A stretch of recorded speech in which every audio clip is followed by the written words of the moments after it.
If you're not ready to massively scale your coaching business, this video is not for you. You see, in the last 12 months, we have gone from 3 million in annual revenue to 9 million in annual revenue. That means we have had about 300% revenue growth in the last 12 months. Now, it's not the first time we have had this amount of crazy growth. We have been one of the most successful coach training company in the past 7 years of our existence, year after year after year. We've always grown at least 100% year-on-year growth and always been able to maintain very healthy profits. And there are some secrets to that. There is some reasons why that really works for us as a company.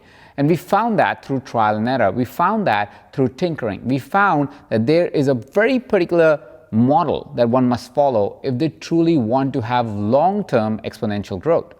Now, there will be a lot of people that will tell you tactics or hacks that will help you grow your business temporarily. You may see a growth for a year and then it will eventually burn you out. You might find a strategy really works, but it is not sustained over time.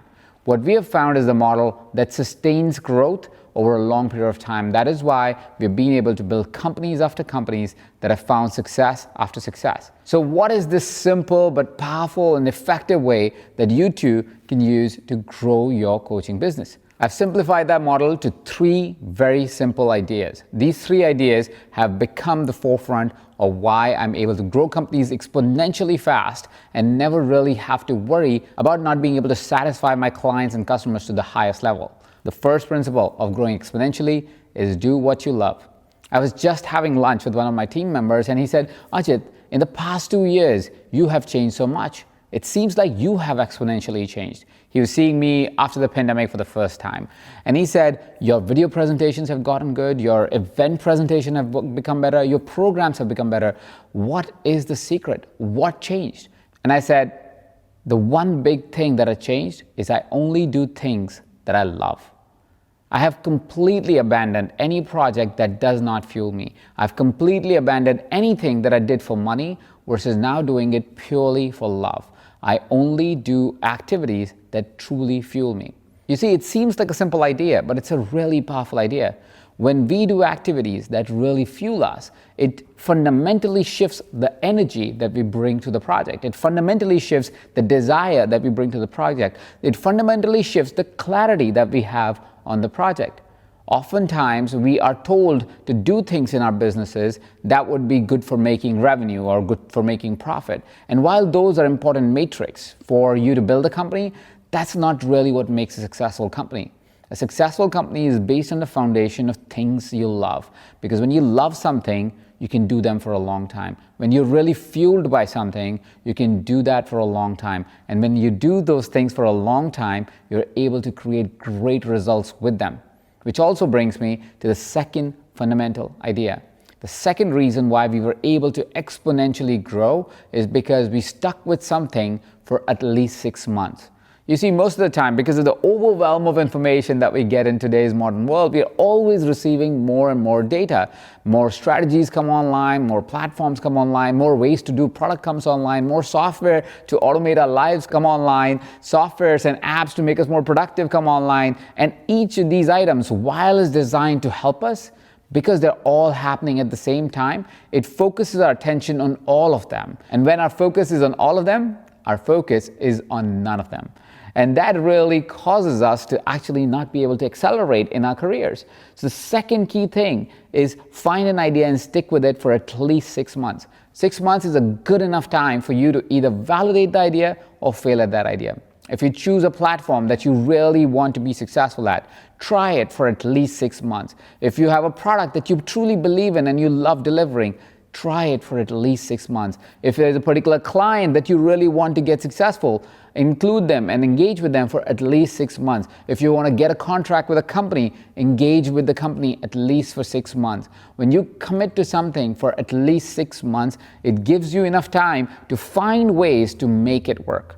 So you're not just simply getting disheartened because one thing didn't work. You're giving the platform a chance. You're giving the contract a chance. You're giving your client a chance. You're giving yourself a chance. And when you do that, when you give something 6 months, now you can tinker with it.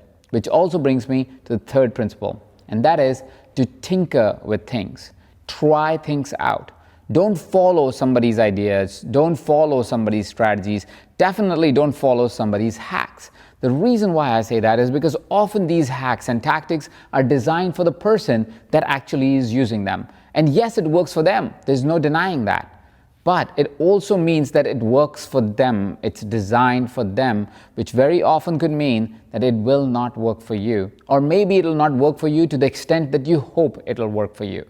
And that is why you need to start approaching your business with a different idea, then look at other people to see what's working for them, to learn from it, but then tinker with it. By tinkering, it simply means try things with it, try ideas with it, see how you would adapt it. And as you adapt it, you will find that you'll find a completely different model or a completely unique model of you being able to create a successful outcome for your company. You see, one of the reasons why we grew so exponentially in the last few months is because we were tinkering with the idea of what could the evolution of a coaching contract look like.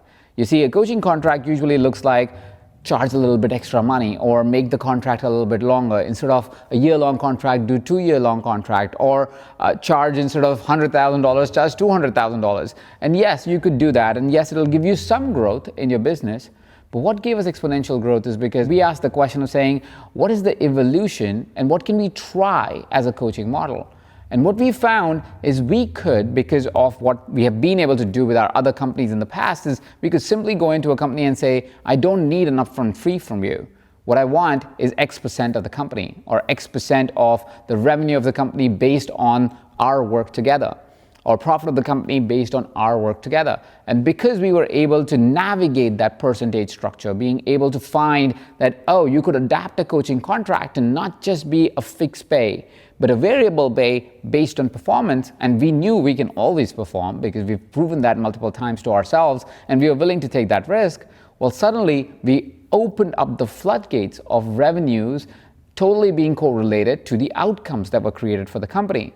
Now, this is not a common model. This is not something that you hear about in every single day. But we were able to tinker with our current coaching model and ask ourselves, what is it that we can adapt? What is it that we can change that would help us get more outcome from the same amount of work that we were doing in any other coaching relationship? And that helped us find this amazing model that, of course, has led to exponential growth. We were also able to adapt our model of how we do marketing. You see, the traditional marketing models always suggest do something like a webinar or a promotion campaign. Well, we have a completely different structure. We do 4 or 5 hour seminars where you come sit with us and take a deep dive. And as you're taking that deep dive, we may introduce a product or a service to you as that conversation expands, as that training expands. That really built a lot more trust and faith between us and our audience and our potential clients, which of course increased the enrollments and the amount of revenue that we were able to generate from every single campaign. Now, these 3 fundamental principles are already great for you to create a very successful and high growth coaching business. And the 4th key thing is to have a great business plan. Most of the coaches go out in the world without a business plan. In this next video, I'll show you exactly how you can build a coaching business plan. So go ahead and check out that video. I'll see you there.